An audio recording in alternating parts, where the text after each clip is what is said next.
Hello friends, welcome back to English with Asha ma'am. अगर आप भी अपनी इंग्लिश इंप्रूव करना चाहते हो, आज का टॉपिक आपके लिए बहुत ही हेल्पफुल रहेगा। इसकी हेडिंग है stop memorising grammar, read like this instead. Means grammar के रूल्स को याद करना, मेमोराइज करना। ठीक है, मेमोरी से बना है, मेमोराइज मतलब उसको याद करना बंद कर दो और इंस्टेड इसके बजाय इस तरीके से पढ़ाई करो, तो इंग्लिश जल्दी जल्दी आपकी इंप्रूव होगी। सो ये वाले ट्रिक्स तो जानेंगे, साथ ही वोकेबलरी बहुत अच्छी है, इडियम्स एंड फ्रेजेस हैं सीखने के लिए, और ग्रामर, कॉम्प्रिहेंशन, रीडिंग स्किल्स भी एनहेंस होगी। वीडियो बहुत ही हेल्पफुल रहेगा, इसी के साथ लाइक कर दीजिए। अगर आप चैनल पे पहली बार आए हैं, सब्सक्राइब कर लीजिए, साथ ही नोटिफिकेशंस ऑन करना ना भूलें। आइए शुरू करते हैं। Stop memorising grammar. So grammar को याद करना बिल्कुल बंद कर दो।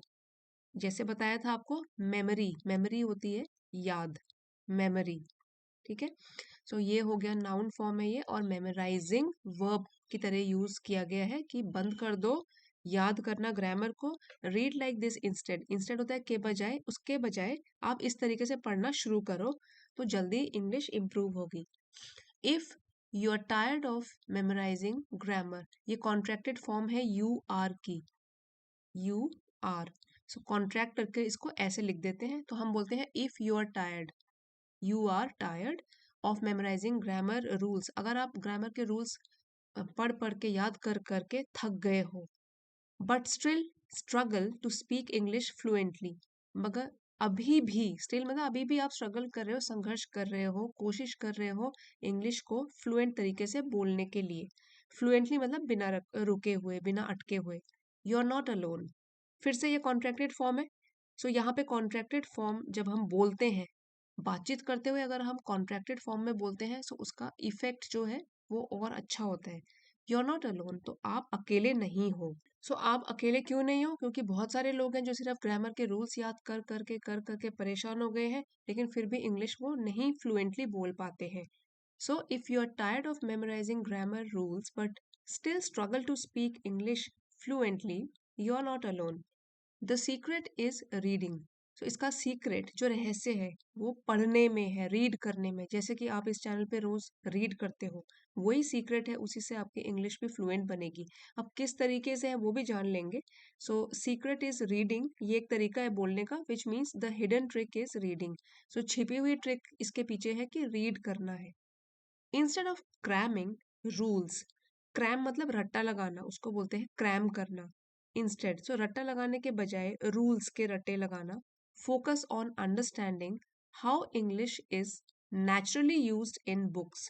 सो आपको अपना फोकस, ध्यान केंद्रित करना है ये समझने में कि जब आप पढ़ते हो तो इंग्लिश किस तरीके से, एक स्वाभाविक तरीके से यूज करी जाती है, कैसे लिखी जाती है बुक्स में, आर्टिकल्स में और स्टोरीज में। क्योंकि जैसे स्टोरी पढ़ोगे अलग लैंग्वेज में लिखा गया होगा, इनफॉर्मल लैंग्वेज। आर्टिकल्स पढ़ोगे थोड़ा फॉर्मल लैंग्वेज यूज की जाएगी।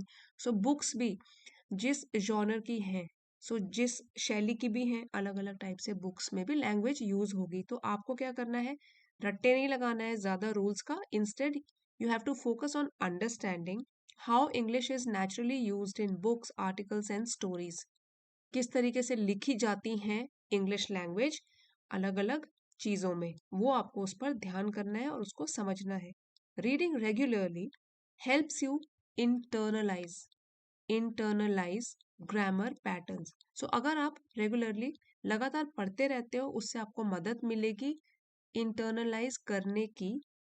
It means learn deeply without effort, ज्यादा प्रयास किए बिना अच्छी तरीके से उसको सीख लेना, अपने मन में बसा लेना, इंटरनलाइज कर लेना ग्रामर पैटर्न्स को, कि ग्रामर किस तरीके से यूज होता है।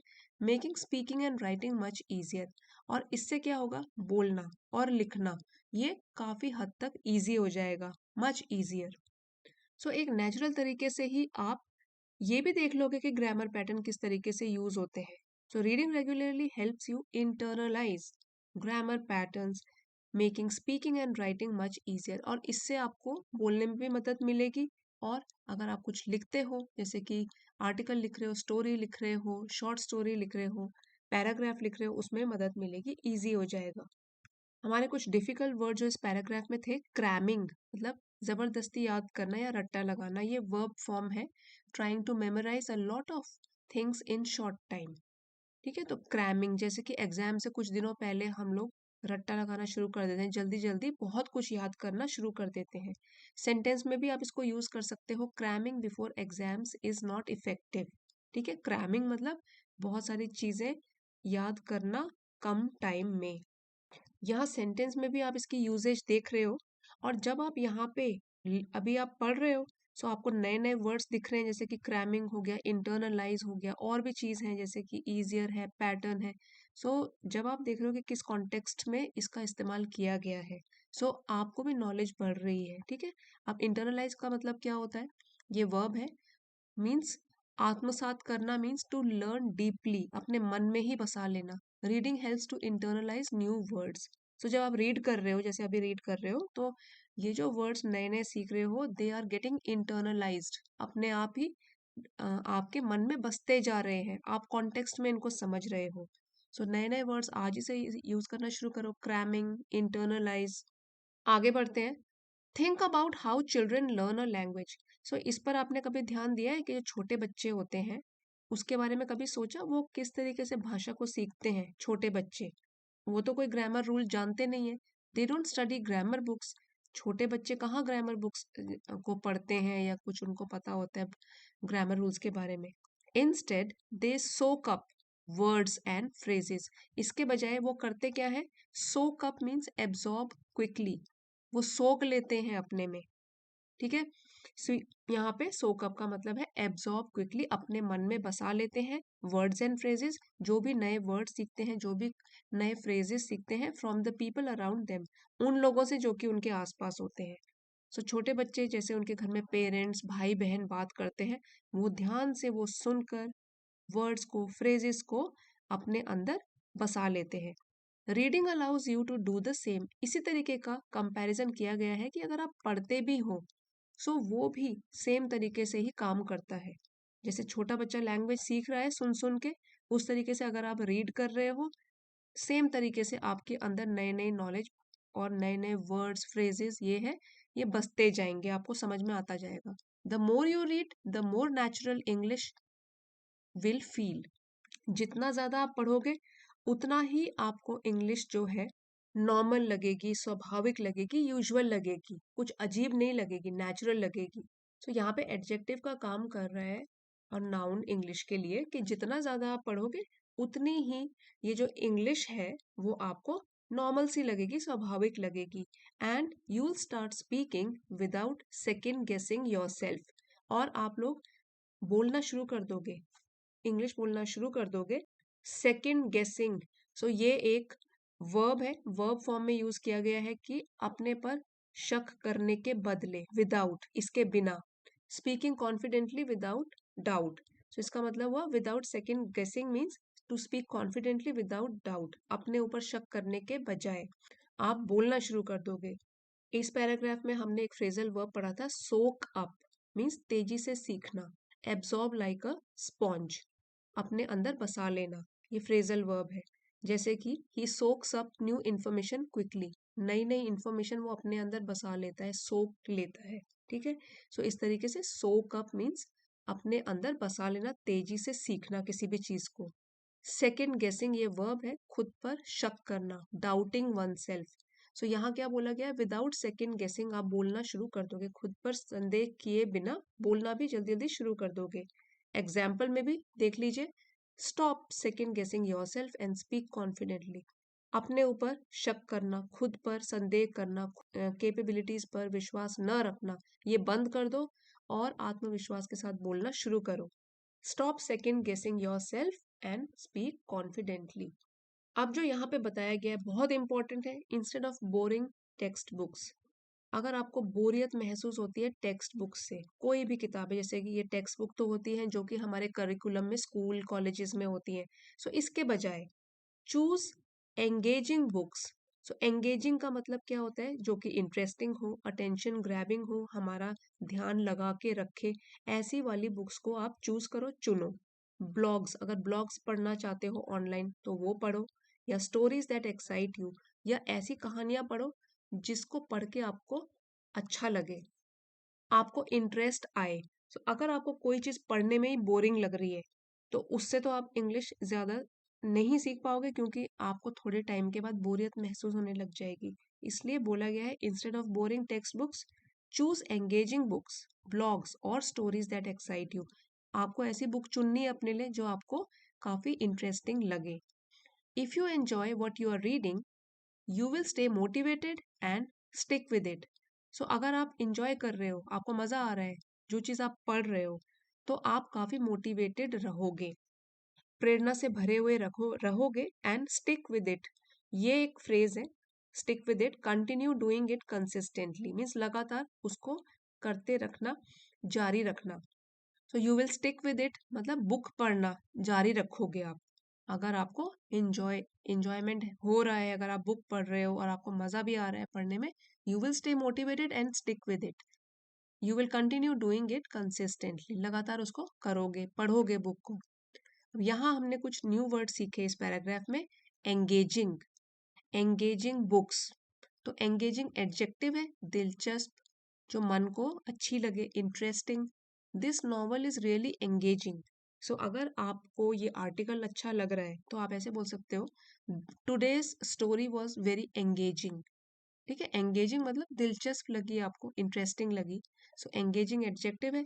स्टिक विद इट, ये एक ईडियम है, मीन्स जारी रखना और बीच में न छोड़ना। To continue without giving up, बीच में न छोड़ना, जारी रखना। Learning a language takes time but stick with it. अगर कोई लैंग्वेज सीखनी है तो ये छोटी मोटी बात तो नहीं है, ये एक लंबी यात्रा है। ठीक है, तो इसलिए स्टिक विद इट मीन्स बने रहो, कंटिन्यू डूइंग इट कंसिस्टेंटली, लगातार बिना रुके हुए उसको सीखते रहो। So stop treating English like a subject, इसलिए आप इंग्लिश को एक सब्जेक्ट की तरह ट्रीट करना उसको बंद कर दो। एक सब्जेक्ट की तरह समझना उसको बंद कर दो। अदरवाइज आपको काफ़ी डिफिकल्ट लगेगा कि इंग्लिश तो एक सब्जेक्ट है जो कि सीखना है, वो तो एक लैंग्वेज भी है। And start treating it like a skill, आप उसको कैसे ट्रीट करोगे कि ये तो एक कौशल है जिसको मुझे सीखना है। The more you read the better you will get, जितना ज़्यादा पढ़ोगे उतने ही बेहतर बनते जाओगे आप। The more practice you do the more improvement you will see. So एक तरीके से ऐसे भी बोल सकते हो, जितना पढ़ोगे उतना अच्छे होते जाओगे इंग्लिश बोलने में भी, और जितनी प्रैक्टिस करोगे उतनी ही इम्प्रूवमेंट देखते जाओगे। कम प्रैक्टिस करोगे कम इम्प्रूवमेंट होगा, ज़्यादा प्रैक्टिस करोगे ज़्यादा इम्प्रूवमेंट होगा, ज़्यादा सुधार होगा। ठीक है, यूल, ये है यू प्लस विल, इसकी कॉन्ट्रैक्टेड फॉर्म है यूल। सो यू विल भी बोल सकते हैं, और अगर हम जैसे स्पोकन इंग्लिश में जनरली कॉन्ट्रैक्टेड फॉर्म यूज करते हैं, the more practice you do the more improvement you will C. Trust the process, stay consistent, and soon speaking English will be a walk in the park for you. Process होता है प्रक्रिया, और ये जो है पूरी की पूरी ये एक फ्रेज है, ट्रस्ट द प्रोसेस मतलब प्रक्रिया पर विश्वास रखो, believe in the learning method. ठीक है, सो आपको ट्रस्ट करना है कि हाँ ये मैं कोई स्किल सीख रहा हूँ, सो टाइम तो लगेगा, धैर्य रखना है थोड़ा सा, और प्रैक्टिस करनी है। से कंसिस्टेंट, ये भी है कि लगातार बिना रुके हुए प्रैक्टिस करनी है कंसिस्टेंसी के साथ। एंड सून, और जल्दी ही क्या होगा, speaking English will be a walk in the park, ये एक ईडियम है, walk in the park that means very easy, बहुत आसान फॉर यू, आपके लिए। It will be a cake walk भी बोल सकते हैं, ये भी एक है ईडियम, केक वॉक। या ऐसे भी बोल सकते हैं अ पीस ऑफ केक। अलग अलग तरीके के फ्रेजेस आप यूज कर सकते हो। So speaking English will be a cake walk, speaking English will be a piece of cake for you, speaking English will be a walk in the park for you. So अलग अलग expressions फिर आप, जैसे आप आज पढ़ रहे हो, सो पढ़ के आपने सीखा, यही वाले एक्सप्रेशंस आप अपने बोलने में भी यूज कर सकते हो।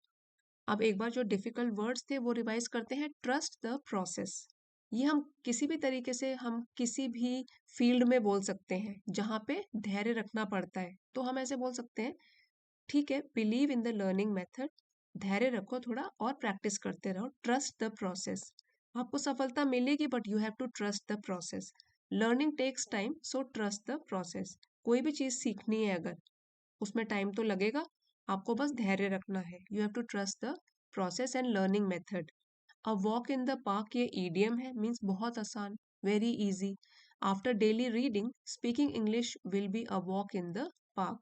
रोज अगर रीड करोगे इंग्लिश बहुत आसान बन जाएगी, आपको बोलना भी आ जाएगा इजीली. और जैसे आपको भी बताया, a walk in the park ये ईडियम है, इसके बजाय आप ये भी बोल सकते हो it is a cake walk, it is a piece of cake, it is very easy. PDF इसका अवेलेबल हो जाएगा एलीट मेंबरशिप में आज.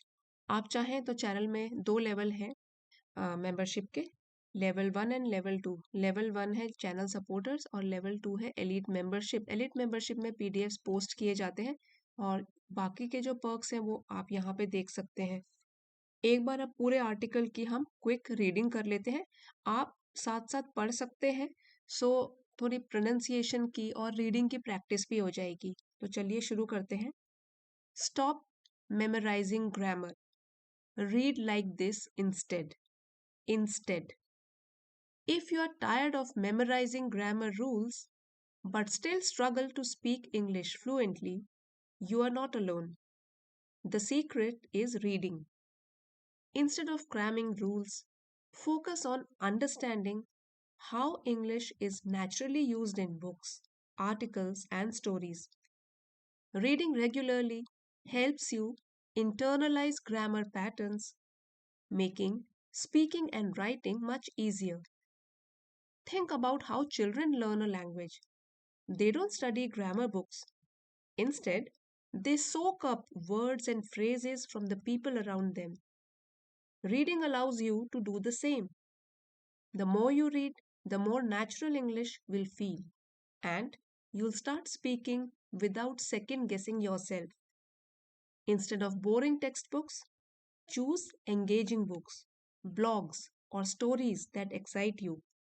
If you enjoy what you are reading, you'll stay motivated and stick with it. So, stop treating English like a subject and start treating it like a skill. The more you read, the better you'll get. Trust the process, stay consistent, and soon, speaking English will be a walk in the park for you. आपने भी आज जो भी new word सीखे हैं उनको अपने language में उनके सेंटेंसेस बनाइए और उनको आज ही से यूज करना शुरू कीजिए. Because after all English is like a skill, we have to learn it. It is not like a subject, so we have to start treating English like a skill as if we are learning a skill. So आज का video अगर आपके लिए helpful रहा है, please don't forget to like, share and subscribe. Thank you for watching friends. मिलते हैं अगले वीडियो में.